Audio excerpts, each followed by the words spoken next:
கலைநிறை கணபதி சரணம் சரணம். கஜமுக குணபதி சரணம் சரணம். கலைநிறை கணபதி சரணம் சரணம். கஜமுக குணபதி சரணம் சரணம். தலைவனின் இணையடி சரணம் சரணம். சரவண பவ குக சரணம் சரணம். தலைவனின் இணையடி சரணம் சரணம். சரவண பவ குக சரணம் சரணம். சிலை மலை உடையவ சரணம் சரணம். சிவ சிவ சிவ சிவ சரணம் சரணம். சிலை மலை உடையவ சரணம் சரணம். சிவ சிவ சிவ சிவ சரணம் சரணம். உலை வரும் ஒரு பறை சரணம் சரணம். உமை சிவை அம்பிகை சரணம் சரணம். உலை வரும் ஒரு பறை சரணம் சரணம். உமை சிவை அம்பிகை சரணம் சரணம்.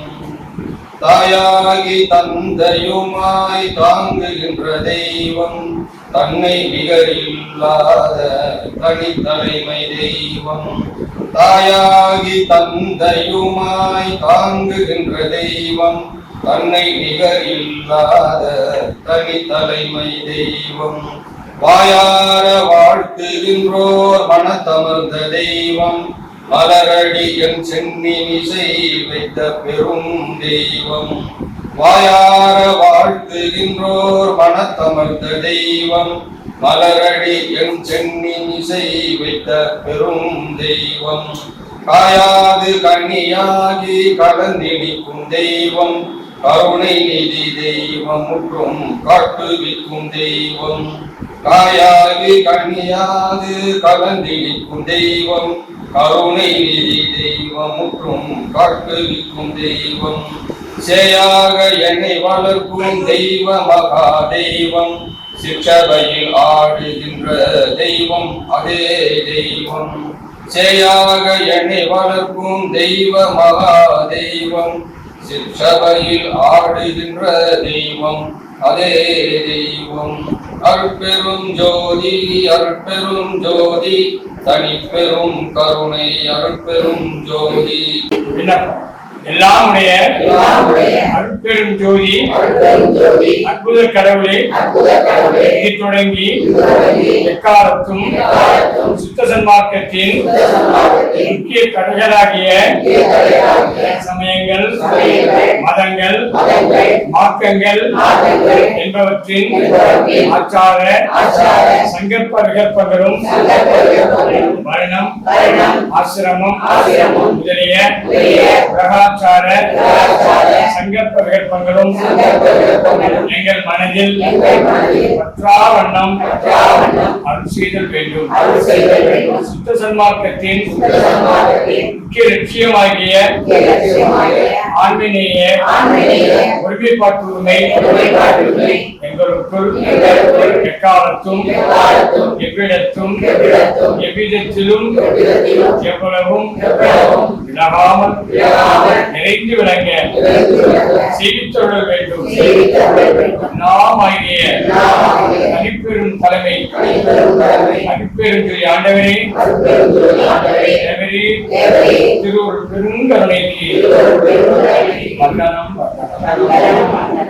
வாழையடி வாழையென வந்த திருக்கூட்ட மரபை சார்ந்த மெய்யன்பர்களே, தாயை பெரிதும் தயவுடைய தந்தை உலகை உயிரிக்க வந்த வள்ளல் ராமலிங்க பெருமனாரின் திருவருளால் இது நடக்கிறது.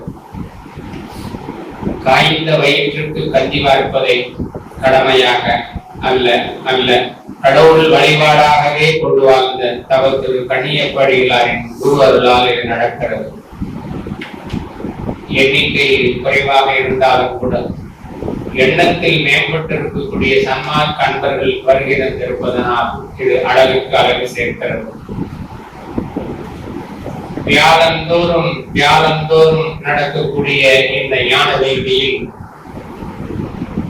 கலந்து கொள்ளக்கூடிய வாய்ப்பு பெற்றவர்கள், வள்ளலாரை வழிபாடு செய்பவர்கள் பெற்ற வரமாகத்தான் இருக்க முடியும். வள்ளலாரை வழிபாடு செய்வது என்பது அவர்களுக்கு வாய்த்த ஒரு வரம்.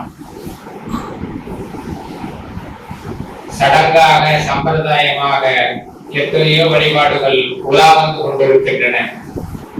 ஆனால் அவையெல்லாம் உங்களை ஈடேற்றுமா என்றால் அது கேள்விக்குறியாகத்தான் இருக்கிறது. ஆனால் கூட உங்களுக்கு எப்போதும் துறையுது, வழியுது, துணிவுது, நீ செய்யும் முறையுது என்று சொல்லி உங்களை கைப்பிடித்து அழைத்து சென்று எங்கே சேர்க்க வேண்டுமோ அங்கே சேர்ப்பதற்காக கருணை வடிவமாக இருக்கக்கூடிய ஐயா அவர்கள் வழிநடத்துகின்ற காரணத்தினால் அது நிச்சயமாக நமக்கு எல்லாம் கைகூடும் என்கின்ற நம்பிக்கையோடு உங்கள் திருவடியை வணங்கி இன்றைய மாலை பொழுதில் தன்னுடைய சிந்தனை மலர்களால் அலங்கரித்து வந்திருக்கக்கூடிய அன்பிற்குரிய அடியார் சன்மார்க்க தென்றல் மொழியரசி அசோகன் அவர்களுடைய திருவடியும் அவருடைய கணவருடைய திருவடியையும் வணங்கி அவர்களை வருக வருக வருக வருக என அவருக்கு அறிமுகம் வேண்டுமா என்றால் வேண்டாம். ஏன்னு கேட்டீங்கன்னா, ஆற்றுக்கு கரையோ அழகிக்கு முகமோ வானத்து நிலவுக்கு விளம்பரம் வேணுமா வேண்டவே வேண்டாம். தமிழ்நாடு முழுவதும் வள்ளல் பெருமானை தூக்கி பிடித்து பேசிக்கொண்டு வரக்கூடியவர். எவ்வாறும் எங்களும் சென்று வள்ளல் பெருமானுடைய பெருமையை அவர் எப்படி நமக்கெல்லாம் விரிக்க வந்த மிகப்பெரிய கருணையாளராக இருக்கின்றார் என்பதை எளிய நடையில் கதையாக சொன்னாலும் சரி, பாட்டாக சொன்னாலும் சரி, உரைநடையாக சொன்னாலும் சரி, சாதாரண மக்களும் புரிந்து கொள்ளக்கூடிய வகையிலே சொல்லக்கூடிய மிகப்பெரிய அற்புதமான சிந்தனையாளர். அவரை உங்கள் சார்பாகவும் எளியின் சார்பாகவும் வருக வருக என அமைக்கிறேன். எல்லாம் அல்ல வள்ளல் பெருமானின் பொன்னார் திருவடிகளை வணங்கி மலத்திலே கிடந்தேன் தன்னை எடுத்தருளி மண்ணிய வடிவழித்து அறிஞர் குலத்திலே பயிலும் தரமும் இங்கனுக்கு கொடுத்துள்ளே விளங்கு சத்குருவே. பலத்திலே சித்தம் பலத்திலே பொன்னம் பலத்திலே அன்பதம் அறிவாம் தரத்திலே ஓங்கும் தலைவனே என் தந்தையே கேட்க என் மொழியே. எல்லாம் அல்ல வள்ளல் பெருமானின் பொன்னார் திருவடிகளை வணங்கி முன்னிலை வைக்கின்ற மாணிக்கம் அண்ணா அவர்களின் திருவடிகளையும் வணங்கி இங்கே வருகை புரிந்து அமர்ந்திருக்கக்கூடிய சன்மார்க்க சான்றோர்கள், ஆண்டோர்கள், ஆண்மநேய ஒருமைப்பாட்டுடைய சகோதர சகோதரிகள் அனைவருக்கும் என் சார்பாகவும் என் கணவர் சார்பாகவும் பணிவான வந்தனங்கள். இன்று வள்ளல் பெருமானின் திருவருளினாலும் குரு அருளினாலும் சிவப்புண்ணிய தேற்றம் அப்படின்னு ஒரு பகுதியிலிருந்து அண்ணா ஒரு தலைப்பை கொடுத்திருக்காங்க. வள்ளல் பெருமானின் திருவருள் அந்த தலைப்பையே பேச வேண்டும். அதுல பெருமான் பற்றி தான் பேச போறோம் நம்ம. ஏன்னா நான் உரைக்கும் வார்த்தையெல்லாம் நாயகன் தன் வார்த்தை நம்புவினோம் அப்படின்னு சொல்ற. நான் உரைக்கும் வார்த்தையெல்லாம் நான் உரைக்கும் வார்த்தை என்று இறைவனுடைய அருள் இருந்தாதான் பேசவே முடியும். எனக்கென ஞான உணர்வேன்னு ஐயா சொல்லுவாங்க. அது மாதிரி இன்னொரு இடத்துல சொல்லுவாங்க, வான் கொடுத்த மணிமன்றில் எல்லாம் வல்லல் எல்லாம் வல்லவர் நன்மலர் எட்டி உள்ளகத்தை கொடுக்க நான் வாங்கி தொடுக்கின்றேன்னு ஐயா சொல்லுவாங்க. அப்ப அவர் பாடியதெல்லாம் இறைவனுடைய ஓதாமல் உணர்ந்தவர். ஓதி உணர்ந்தவர்களெல்லாம் என்னைத்தான் கேட்க ஓதாமல் உணர செய்தனே இந்த அருள் விளக்க மாலையிலே வள்ளல் பெருமான் அவர்கள் சொல்லுவார்கள். கற்றது நின்னிடத்தே, கேட்டது நின்னிடத்தே, பெற்றது நின்னிடத்தே, இன்புற்றது நின்னிடத்தேன்னு ஐயா சொல்றாங்க. எல்லாம் இறைவன்தான் கற்றுக்கொண்டார். எந்த பள்ளியில போய் அவர் கத்துக்கிட்டார் இல்ல, இறைவன் தான் அவருடைய உள்ள வந்து உணர்த்தி எல்லாம். ஒரு பாட்டு நம்மளால எழுத முடியுமாங்க? 5818 பாட்டு ஐயா எழுதியிருக்காங்க. நம்மளால ஒரு பாட்டு எழுத முடியுமா? எழுதவே முடியாது. ஆனா நம்ம குறை சொல்லும். இப்படிக்கு என்ன ஒரு சன்மார்க்க உலகத்துல அப்படின்னு சொன்னா, திருநீர் பூசலாமா, திருநீர் பூசக்கூடாதா அப்படின்னு ஒரு இது போயிட்டே இருக்கு. ஒரு சிந்தனை போய்கொண்டே இருக்கிறது. திருநீர் பூசாதவர்கள் எல்லாம் சுத்த சன்மார்க்கிகள், மற்றவங்க எல்லாம் சமய சன்மார்க்கிகள் அப்படின்ட்டு ஒண்ணு போயிட்டு இருக்கு. 6 திருமுறையும் எழுதியிருக்காங்க. 12 இடத்துல 6ஆம் திருமுறையில் எழுதியிருக்காங்க. 6ஆம் திருமுறையை அவங்க எடுத்துக்கவே இல்லை. ஏன்னா அது நம்ம எடுத்தோடனே நம்ம அனுபவத்துக்கு போயிட்டோம். எங்க 1ஆம் கிளாஸ் படிச்சுட்டு அப்பதான் ஆனா கத்துக்கிறோம், ஏபிசிடி கத்துக்கிறோம். அதை வச்சுதான் நம்ம யூனிவர்சிட்டிக்கே நம்ம போறோம். முதல் ஆசிரியர் ஒண்ணு சொல்லி தரலனாக்கா நம்ம எப்படி யூனிவர்சிட்டிக்கு போக முடியும்? முதல் 5 திருமுறையில பக்தியை சொல்லியிருக்கு, ஒழுக்கத்தை பத்தி சொல்லியிருக்கு, தியானத்தை பத்தி சொல்லியிருக்கு. அத்தனையும் நாம் கற்றுக்கொண்டுதான் 6ஆவது திருமுறையில அனுபவ நிலைக்கு போனோம். எடுத்த உடனே நம்ம சுத்தமா ஆயிட முடியுமா? நம்ம வள்ளி பெருமானா? இல்லையே. அதுக்கு எவ்வளவு கடக்கணும்? பெருமாள் சொல்றாங்க, நான் பட்ட பாட்டை நினைக்கில் கல்லும் கரையுமே மலையும் கரையுமே இருக்கும் கரையுமே அப்படின்னு சொல்றாங்களே. அவர் பட்ட பாடெல்லாம் எப்படி? நம்ம ஏதாச்சும் பாடுபடுறோமா? இல்லையே. பெருமான் கரண ஒழுக்கத்துல சொல்றாங்க, பிறரை குறை சொல்லாதிருத்தல். குறை சொல்லிட்டு வாழ்ந்துட்டு இருக்கோம். திருநீர் பூசலாமா வேண்டாமா? வள்ளலார வணங்கலாமா வேண்டாமா? 5 திருமுறையை படிக்கலாமா 6 திருமுறையை படிக்கலாமா அப்படின்னு தான் அவருடைய பொழுது நம்முடைய சிந்தனை போய்கொண்டே இருக்கிறே தவிர வள்ளல் பெருமான் அடைஞ்ச நிலையே நம்ம அடையணும் அப்படின்னு யாருக்கே சிந்தனை வந்திருக்கா? அதுதான் நம்ம யோசிக்க வேண்டியதா இருக்கு.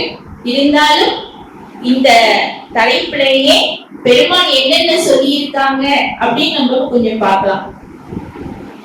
அதாவது வள்ளல் பெருமான் சொல்லுவாங்க, திருநீரை பற்றி பேசும் பொழுது தோற்றமில்லாத கண்ணும் சுவை உணரா நாவும் நிகழ் நாற்றம் அறியா மூக்கும் நாசியும் ஓர் மாற்றமும் அறியா கேடா செவியும் கொண்ட கீழ்முகமே, அதாவது அந்த நீரணியா மூளாது பாழ்த்த முகம் அப்படின்னு சொல்வார். ஒரு முகத்துல கண்ணு இருக்குங்க. கண்ணு இருக்கும் பொழுது அதுல தோற்றமே கிடைக்கல, காட்சியே கிடைக்கலன்னு சொன்னா அந்த கண்ணு இருந்து என்ன பயன்? ஒண்ணு கிடையாது. தோற்றம் இல்லாத கண்ணு. சுவை உணரா நாவு, நாக்குல ருசி தெரிஞ்சாதானே அந்த உணவை நல்லா சாப்பிட முடியும், ஒண்ணும் எல்லாம் பண்ண முடியும். சுவை தெரியலன்னா அந்த நாக்கு, கொரோனா பீரியட்ல எவ்வளவு பேருக்கு ருசி தெரியாம இருக்குது எல்லாம் சொல்லுவாங்க. அந்த ருசி தெரியாம இருக்குது. சுவை உணரா நாவு, நிகழ் நாற்றமறியா நாசியும், மூக்குல அந்த நாற்றம் தெரியல அப்படின்னு சொன்னா அந்த நாசி இருந்து என்ன பயன்? ஓ கேடா செவியும், காது இருக்கு ஒண்ணுமே கேட்கல, அப்ப எவ்வளவு வருத்தமா இருக்கும் நீங்க? அதே மாதிரி இருந்து என்ன பயன்? அந்த மாதிரி கொண்ட கீழ் முகமே அந்த வெந்நீர் அணியாது மூடாது பாழ்முகம்னு சிவனேசன் என்பாரு ஐயா சொல்றாங்க. அந்த திருநீர் அணியாத முகம் எப்படி இருக்கா? பாழ்முகம். ஒரு பாழடைஞ்ச வீடு எப்படி இருக்குதோ அப்படி இருக்கும் திருநீர் அணியாத முகம். திருநீர் அணியாத முகம் எப்படி இருக்கும்? பாழடைஞ்ச வீடு மாதிரி. ஒருத்தர் வாரியாற்ற போனார், உங்களுக்கு எல்லாருமே தெரிஞ்சிருக்கும். அப்ப ஒரு பையன் கேட்டானா, என்ன தாத்தா நீங்க எடுத்து விபூதியை பூசிக்கிறீங்க, வெள்ளை அடிக்கிறீங்களா அப்படின்னு கேட்டார். அதுக்கு தம்பி எந்த வீட்டுக்கு வெள்ளை அடிப்பாங்க அப்படின்னு கேட்டாராம். குடியிருக்கிற வீட்டுக்கு தானே வெள்ளை அடிப்பாங்க. இப்ப ஆமா அப்படின்னு சொன்னானா அந்த பையன். அப்ப இந்த உடம்புல யாரு குடியிருக்கா அப்படின்னா ஆண்டவன் குடியிருக்கான். அப்ப இந்த உடம்புக்கு வெள்ளை அடிக்கணும்ல, அதான் நான் வெள்ளை அடிச்சுட்டு இருக்கேன்.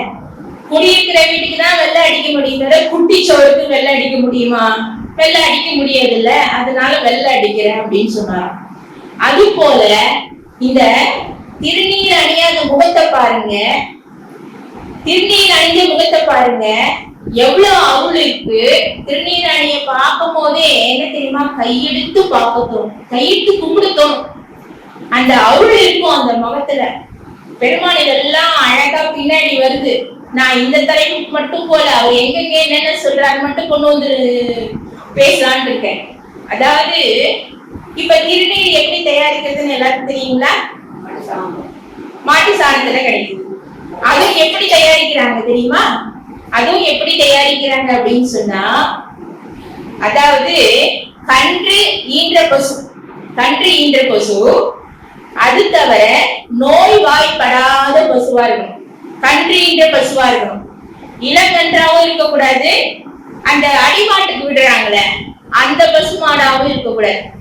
அந்த மாதிரி இருக்கிற ஒரு பசுவை தேர்ந்தெடுத்து என்ன பண்ணுவாங்க, நல்ல பங்குனி மாசம், சாதாரண மாசத்துல கூட கிடையாது, பங்குனி மாசம் பௌர்ணமி திதி, அஷ்டமி திதி, சதுர்த்தசி திதி, இந்த 3 திதியை தேர்ந்தெடுத்திருப்பாங்க.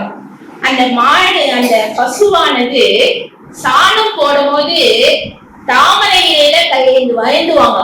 அந்த சாணம் போடும் போது தாமரை இலையில ஏந்தி அதுக்கப்புறம் அந்த சாணத்தை எடுத்து பஞ்சகவியத்தை போட்டு கலந்து அதுக்கப்புறம் அதை உருண்டையா உருட்டி இந்த நெத்தாழெல்லாம் இருக்கு பாருங்க, அந்த கதிரெல்லாம் எடுத்துட்டு அந்த தாழையில வச்சு அதை உருண்டையா உருட்டி அதை காய வச்சுட்டு அதுக்கப்புறமா அதை என்ன பண்ணுவாங்க, ஒரு தொட்டியில போட்டு அதுக்கு மேல அந்த உருண்டையெல்லாம் போட்டுட்டு அதுக்கு மேல அந்த நெத்தாழையெல்லாம் போட்டு பத்த வச்சு அது எரிஞ்சிட்டே இருக்குமா, பல நாள் எரியுமா.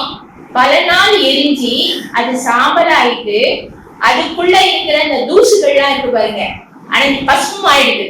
அது தூசுகள்லாம் போன பிறகு அதை சலிச்சு அதுக்கப்புறமா அதை என்ன பண்ணுவாங்கன்னா, ஒரு மண்பானை, புது மண்பானை, அந்த புது மண்பானையில என்ன பண்ணுவாங்க அப்படின்னு சொன்னா, அந்த சலிச்ச திருநீரை எடுத்து அதுக்குள்ளார போட்டுட்டு அதுக்குள்ள ஒரு மல்லிகை, முல்லை, பாதிரி, செண்புகம் அந்த பூக்கள் எல்லாம் அதுல போட்டு ஒரு பட்டு துணியாலேயோ போட்டு மூடி வச்சிருவாங்க. அப்ப அந்த திருநீர் எப்படி இருக்கும்னு சொன்னா நல்ல வாசமா இருக்கும். அப்படி அதை எடுத்து, அதுவும் எப்படி பூசணுமான்னு சொன்னா, தீட்சை வாங்கினவங்க திருநீரை தண்ணியில குழைச்சி பூசலாமா தீட்சை வாங்கினவங்க.